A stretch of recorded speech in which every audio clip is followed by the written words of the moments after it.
President Biden speaking today with Israeli Prime Minister Benjamin Netanyahu, calling the Israeli airstrike that killed 7 World Central Kitchen aid workers in Gaza unacceptable.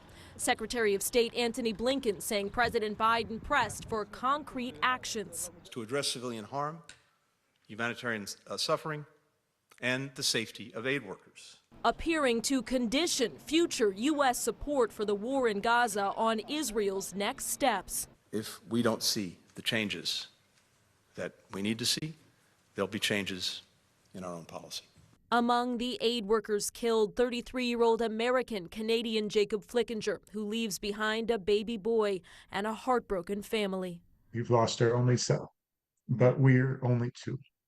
There are thousands and thousands. There are parents sharing their grief with the multitudes in Gaza who've lost loved ones, and with World Central Kitchen founder Chef Jose Andres. Some of the people that died were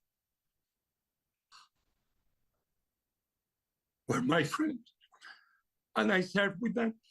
Chef Andres is calling for an independent investigation about what happened when Israeli forces opened fire on a clearly marked aid convoy. They were targeted systematically, car by car.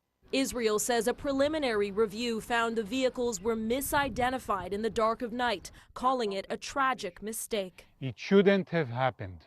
The raw emotions surrounding the deaths and added strain on Palestinian civilians as humanitarian groups pause desperately needed food assistance, compounding the political pressure to find solutions.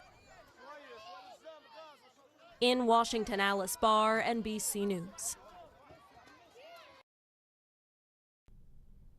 On that 30-minute phone call, President Biden also pressed Prime Minister Netanyahu to agree to an immediate ceasefire in exchange for Hamas-held hostages.